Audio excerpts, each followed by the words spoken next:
안녕하세요. 오늘도 사연살롱을 찾아주셔서 감사합니다. 요리사로 일하고 있는 여성이에요. 올해 결혼해서 지금 한창 신혼생활을 만끽하고 있죠. 저는 주변 사람들에게 제 과거에 대해 잘 이야기하지 않아요. 친구가 많은 편도 아니지만 그래도 정말 가까운 사람이 아니고서는 그냥 평범하게 자랐다고만 얘기하죠. 사실 제 어린 시절은 그리 평탄하지 않았거든요. 그렇다고 불행했던 건 아니에요. 저에겐 저를 끔찍히 사랑해준 분이 계시니까요. 바로 제 할아버지예요. 할아버지는 제 유일한 가족이었어요. 제가 기억하는 한 저는 늘 할아버지와 함께였어요. 할아버지는 저를 사랑으로 감싸주셨죠. 저에겐 부모가 없었거든요. 소위 말하는 고아였죠. 할아버지는 공사장에서 막노동을 하시며 절 키우셨어요. 나이가 드시고는 폐지도 주워다 팔고 업체에서 야채랑 과일을 받아다 트럭에 싣고 다니며 팔기도 하셨죠. 그래서 저는 아기 때 사진이 없어요. 할아버지께서는 그래도 어린 시절 모습은 남겨놔야 한다시며 6살 이후로는 생일 때마다 사진관에 데려가 사진을 찍어주셨어요. 그래서 1년 간격으로 성장을 기록하듯 찍어둔 사진을 몇 장 가지고 있죠. 저는 유치원도 다니지 못했지만 입학 전에 배워야 할 한글이나 숫자 등은 다행히 익힐 수 있었어요. 할아버지는 가난했지만 동네에서 평판이 좋은 분이셨거든요. 그래서 동네 아주머니들은 영감님이 손녀를 데리고 사느라 고생이 많다며 자진해서 저를 데려다 돌봐주셨어요. 그래서 따뜻한 밥도 먹고 아주머니 댁에 있는 언니 오빠들과 놀면서 이것저것 배울 수도 있었죠. 저녁이면 일을 마친 할아버지가 저를 데리러 오셨고요. 할아버지와 제가 살았던 집은 방 하나에 화장실과 주방이 딸린 허름하고 좁은 곳이었어요. 겨울에는 춥고 여름에는 더운 집이었죠. 하지만 할아버지와 둘이 살기에는 그리 불편하지 않았어요. 할아버지는 여름엔 고물상에서 주워온 선풍기를 고쳐서 틀어주셨고 겨울에는 주워온 이불과 담요를 깨끗이 빨아서 제게 덮어주셨어요. 없는 살림에도 늘 저를 위해 최선을 다하셨죠. 할아버지와 제가 살던 동네는 다들 형편이 고만고만했어요. 그중에서도 우리 집은 조금 더 형편이 안 좋았고요. 그래서 동네 사람들의 도움을 많이 받고 살았어요. 초등학교 입학식에도 동네 아주머니가 부모님 대신 와주셨고 학교 공개 수업 때도 할아버지 부탁을 받은 동네 분들이 돌아가며 와주셨어요. 소풍날엔 도시락까지 싸주셨죠. 손재주가 좋으셨던 할아버지는 그런 고마움에 대한 보답으로 동네 분들 집에 고장난 기계를 고쳐주시곤 하셨어요. 일종의 품앗이처럼 서로 도우며 살았죠. 그렇게 화목하고 서로 잘 어울리는 동네였지만 그래도 뒷얘기가 도는 건 어쩔 수 없었어요. 특히 저와 할아버지는 사람들 입에 자주 오르는 단골 이야깃거리였죠. 도대체 무슨 사연이 있기에 할아버지가 어려운 형편에 소녀딸을 키우고 사나 궁금하긴 했을 거예요. 할아버지는 제 부모님에 대한 얘기를 해주신 적이 없어요. 자라면서 때때로 엄마 아빠는 어디에 있냐고 묻곤 했지만 그럴 때마다 할아버지는 제가 태어나고 바로 하늘나라로 갔다고만 하셨거든요. 그래서 저도 그런 줄로만 알았어요. 초등학교 저학년 때까지만 해도 암 같은 치료하기 힘든 병에 걸려 돌아가신 줄 알았죠. 그런데 초등학교 고학년이 되니 제 귀에 여러 말들이 들려오더라고요. 주된 소식줄은 아주머니들이었죠. 모르긴 해도 영감님 결혼 안 하셨을걸? 영감님이 이 동네 토박이잖아. 근데 누구 하나 영감님네 할머니 얘기 들은 사람이 없다니까? 없으니까 못 들은 거겠지. 안 그래? 이상했어요. 할아버지는 분명히 엄마 아빠가 아파서 돌아가셨다고 했는데 그렇게 가깝게 지내는 동네 아주머니들조차 제 부모님에 대해 모르다니요. 게다가 제 할머니를 본 적도 없다는 게 당혹스러웠죠. 아주머니들 말씀대로 제가 태어나려면 부모님이 있어야 하고 그러려면 할머니도 있어야 하니까요. 그 말을 듣고 생각해보니 우리 집에는 할머니는 물론 제 부모님으로 추정되는 사진조차 한 장이 없었어요. 저희 집에 있는 작은 앨범 안에는 1년에 한 번씩 사진관에서 찍어주신 제 사진과 동네 사람들이 찍어준 할아버지와 제 사진이 다였거든요. 중학교 입학하고 나서 사춘기 시절이 찾아오자 슬슬 반항기도 생기고 제 스스로의 정체성에 의문을 가지게 되었어요. 부모님 없이 딸랑 할아버지랑 같이 사는 저로서는 더더욱 그랬죠. 그러면 그럴수록 부모님에 대한 궁금증은 더 커져만 갔어요. 그러다 중학교 3학년 때였어요. 저는 나를 잡고 할아버지께 물었어요. 할아버지, 솔직하게 말해줘. 우리 엄마 아빠 어딨어? 죽었어? 아직 살아있어? 왜 사진 한 장도 없어? 할머니는 누구야? 왜 할머니 사진은 없어? 동네 아주머니들이 그러더라. 할아버지는 이 동네에서 오래 살았는데 할머니는 본 적이 없다고. 할아버지, 나한테 거짓말한 거 있어? 마치 범죄자를 취조하듯 추궁했어요. 너무도 절박하게요. 나중엔 감정이 복받쳐 엉엉 울었죠. 할아버지는 그런 절 그저 달래주셨어요. 경이야, 할애비가 너무 미안하다. 그래도 한 가지 약속할 수 있는 건 너는 내 손녀라는 거다. 누가 뭐래도 내 손녀고 내가 세상에서 제일 사랑하는 건 경이 너야. 사실 너희 엄마 아빠는 너를 키울 형편이 안 됐어. 그래서 경이 너를 할아버지 집 앞에 놓고 떠났어. 살아있다면 언젠가 너를 찾아올 거다. 할아버지는 그렇게 말씀하시면서 제게 작은 팔찌를 꺼내 보여주셨어요. 내 엄마 아빠가 남기고 간 거란다. 내가 산부인과 신생아실에서 차고 있던 것 같구나. 그걸 보고 나니 의구심은 어느 정도 줄어들었어요. 엄마 아빠가 저를 버리고 간 건 맞지만 그래도 할아버지만큼은 저를 사랑으로 키워주셨으니 그거면 됐다고 생각했죠.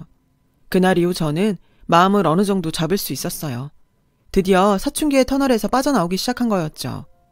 대학에 갈 생각은 없었어요. 대학에 가기에는 저희 집 형편이 너무 어려웠고 할아버지한테 더 이상 부담드리기 싫었거든요. 그래서 고등학교에 입학하기 전부터 일찌감치 제 진로를 결정해버렸어요. 할아버지, 나는 요리사 하고 싶어. 고등학교 3학년 때 취업반에 들어가서 조리사 자격증 따고 졸업한 다음에 바로 취업할래. 할아버지는 대학 가고 싶지 않냐고 물으셨어요. 등록금은 어떻게든 마련해 주시겠다면서요. 저는 진짜 요리사가 되고 싶다고 하면서 미리 약을 쳐두었죠. 할아버지가 죄책감을 갖지 않도록 말이에요. 그렇게 저는 목표대로 고3이 되자마자 저희 학교와 연계된 직업학교에서 요리를 배우기 시작했고 자격증도 여러 개 따게 되었어요.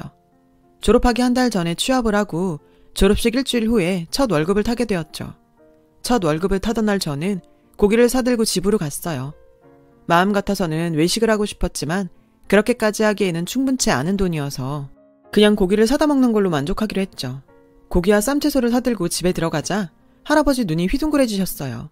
저는 고기 내려놓고 바로 월급이 든 봉투를 드리면서 그랬어요. 할아버지, 이거 할아버지 용돈이야. 내 첫 월급에서 고기 사고 남은 돈이야. 할아버지는 말을 잇지 못하셨죠. 난 이거 못 받는다. 경이 네가 얼마나 열심히 일해서 번 돈인데 이건 네가 써야지. 할애비는 이 돈 절대 못 받는다. 그리고는 봉투를 연신 밀어내셨어요. 할아버지, 이거 안 받으면 나 확 집 나가버릴 거야. 왜 할아버지만 나한테 잘해주려고 해? 나도 할아버지 용돈 얼마나 드리고 싶었는데. 라며 으름장을 놓았죠. 결국 할아버지는 눈물을 펑펑 쏟으시면서 봉투를 받아드셨어요. 그리고는 봉투를 통째로 할아버지가 즐겨 읽으시는 낡은 책 사이에 끼워 넣으셨어요. 평생을 함께 살아왔던 그 집에서 나란히 마주 앉아 고기를 먹는 게 참 색달랐어요. 더군다나 제가 처음으로 할아버지께 뭔가를 해드린 것 같아서 정말 뿌듯하고 기분이 좋더라고요. 그렇게 할아버지랑 수다도 떨면서 밥을 먹는데 문드리는 소리가 났어요. 이 시간에 누가 온 거냐? 하고 묻는 할아버지를 뒤로하고 제가 문을 열었어요. 문 앞에는 놀랍게도 경찰관 2명이 서 있더라고요. 여기 정희권 씨 계십니까? 저는 저희 할아버지라고 했어요. 그럼 그쪽이 유경희 씨입니까? 라고 묻더군요. 저는 맞다고 대답했죠. 저희랑 서로 좀 가주셔야겠습니다.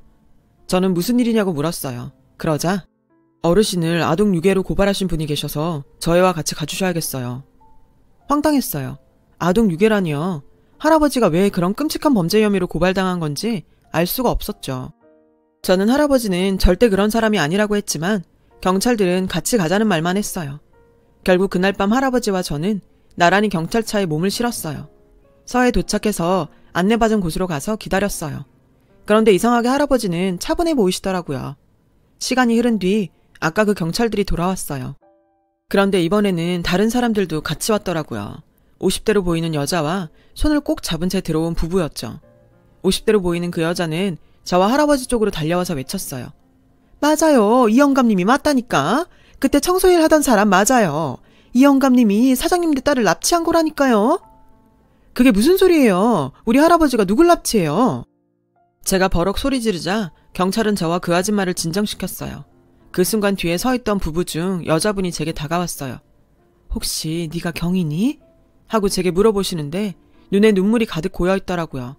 그 모습에 당황한 저는 얼떨결에 고개를 끄덕였어요. 그러자 그 여자분이 갑자기 저를 덥석 끌어안더니 엉엉 울기 시작하는 거예요. 경이야, 엄마야, 엄마. 평생 들어볼 일이 없을 거라고 생각했던 그 말에 저는 놀라고 당황했어요.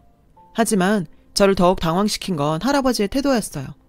할아버지는 차분하게 일어나시더니 이제서야 왔구만 그래. 이제 사는 건 괜찮은가? 라고 하셨어요. 그때였죠. 기가 막힌다는 표정으로 50대 여자가 그러는 거예요. 아니, 우리 보육원에서 애 납치해놓고 무슨 소리를 하는 거야? 라며 펄펄 뛰었죠. 그 아주마는 할아버지를 납치죄로 처벌해야 된다고 소리쳤고 저는 할아버지는 잘못이 없다고 항변했어요. 부부는 혼란스러운 표정으로 서 있었죠. 50대 여자는 자기가 운영하는 보육원에 부부가 찾아왔다고 했어요. 원장실에 찾아와서는 오래전에 이 보육원 앞에 아이를 두고 갔는데 데려가려고 왔다고 했다더군요. 아이 편에 꼭 데리러 올 거니까 그때까지 잘 부탁한다는 쪽지와 출생신고, 이름 등이 적힌 병원 서류들도 다 놓고 갔었다고요. 아이는 4, 5살 정도였고요. 그런데 그런 애는 우리 기록에도 없고 입양관 기록도 없더라고요. 근데 그때 딱 생각난 게 있었어요. 오래전에 우리 보육원에서 애가 한 명 사라져서 난리 난 적이 있었거든요. 경찰에 신고도 하고 실종 신고도 했는데 결국 못 찾았어요. 그 순간 딱 생각이 나더라고요. 우리 보육원에서 청소하던 영감님이 갑자기 그만뒀던 게 말이에요. 그 영감님이 평소 애들 앞에서 할짱거리고 그런 게 있어서 내가 기분이 나빠서 해고하려고 마음먹고 있었는데 그걸 알아채곤 선수 쳐서 그만뒀더라고요. 근데 보육원에서 애를 납치한 거였어?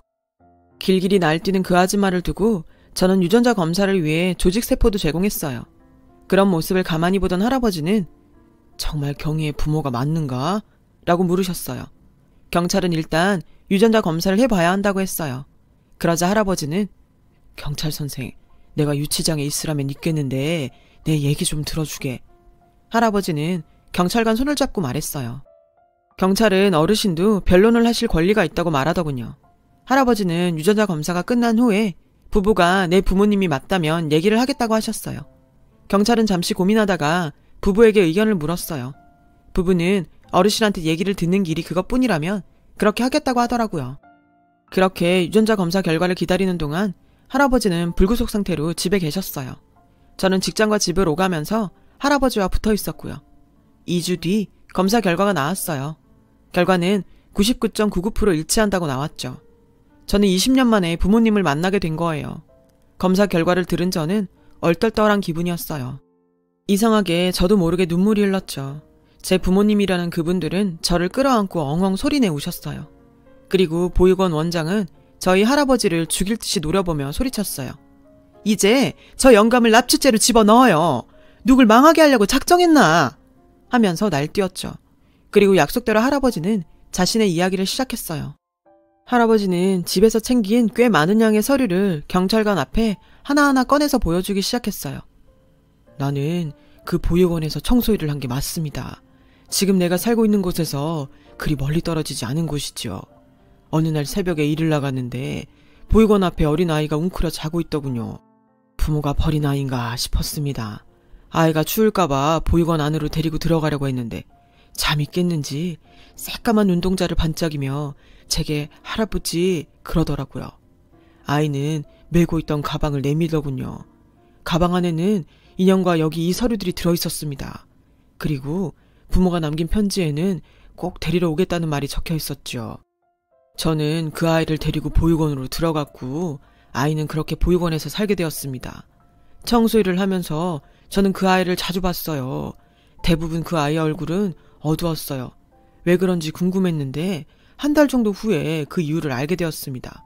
저 원장이 그 아이를 유독 구박하더군요. 거기엔 이유가 있었죠. 당시 보육원에 아이들이 많아서 재정이 어려웠는데 애가 들어와 밥그릇을 또 만드니 그 분풀이를 한 거였죠. 보니까 그 어린애가 바깥에서 손빨래도 하고 설거지까지 하더군요. 그 아이의 손이 빨갛게 터 있었습니다. 그래서 몇 번 원장실을 찾아가 그러지 마시라고 했더니 글쎄 해고 통지를 하더군요. 그렇게 보육원을 나오는데 아이가 자꾸 눈에 밟히더이다. 그래서 그랬습니다. 할아버지는 그때까지도 제 부모의 편지와 서류가 담긴 가방을 메고 있었다며 원장은 서류들은 꺼내보지도 않고 방치했다며 화를 내셨어요. 그게 절 납치한 이유였다고요. 그리고 그때부터 손녀로 키우셨다고요. 잘못된 일이란 건 알지만 어쩔 수 없었다고 하셨죠. 모든 이야기가 끝나고 경찰서는 충격에 빠졌어요. 저도 마찬가지고요. 유일하게 그 원장만 기세등등했죠. 아니 저 영감이 미친 소리를 짓거리고 있어. 누굴 엿먹이라고 쇼를 해? 당신, 내가 명예훼손으로 고소할 거야! 라며 길길이 날뛰었어요. 경찰은 할아버지가 한 진술에 증거가 있냐고 물었고 할아버지는 자신있게 일어나셨어요. 그리고는 당시 함께 보육원에서 일했던 진주댁이라는 아주머니가 증인이라고 하셨어요. 경찰은 곧바로 진주댁 아주머니를 찾아갔고 증언을 받아오는 시간 동안 저는 아무 말도 못하고 기다리고 있었어요. 모든 사실이 밝혀진 건 늦은 오후였어요. 진주댁 아주머니가 직접 파출소로 와서 증언을 해주었거든요. 혹시 몰라 당시 제 사진도 찍어서 보관하고 계셨죠. 빨갛게 팅팅 부은 제 손을 보자 엄마는 오열했어요. 그 밖에도 원장한테 맞아서 턱 밑이 찢긴 사진도 있었죠. 빼도 박도 못할 증거에 원장은 궁지에 몰렸고 제 부모님은 당장 원장을 고소하겠다고 했어요. 원장은 그제서야 싹싹 빌었지만 소용없었죠. 원장은 그날 바로 아동학대 혐의로 기소됐어요.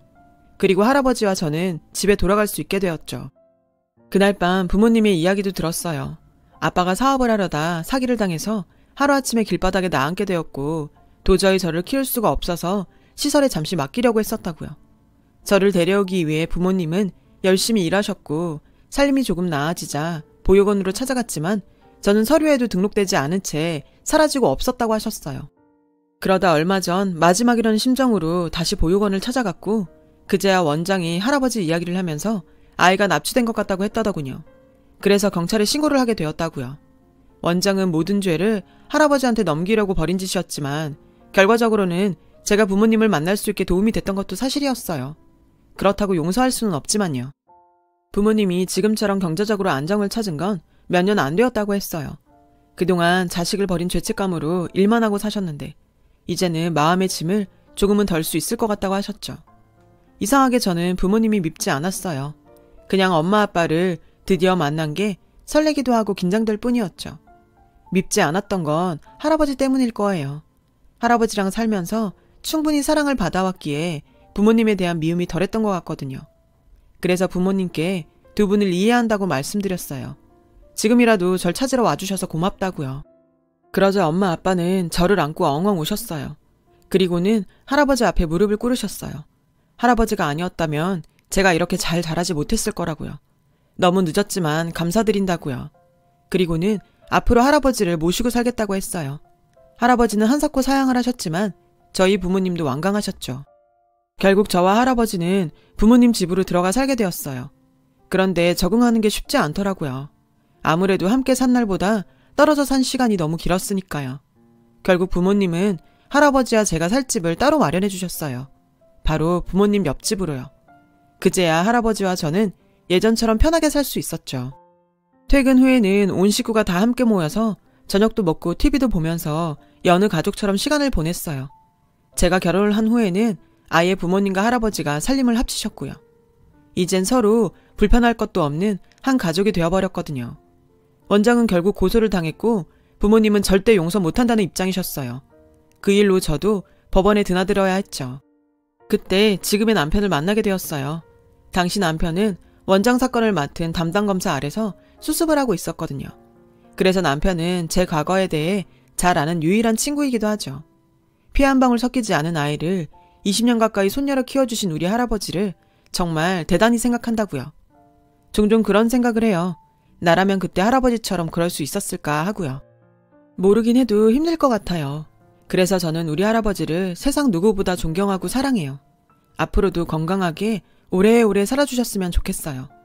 여러분도 건강하게 즐거운 하루 보내세요. 제 사연을 들어주셔서 감사드려요. 여러분, 사연 댓글에 응원과 현명한 조언 부탁드려요. 좋아요와 구독은 저에게 큰 힘이 됩니다. 오늘도 좋은 일 가득하세요.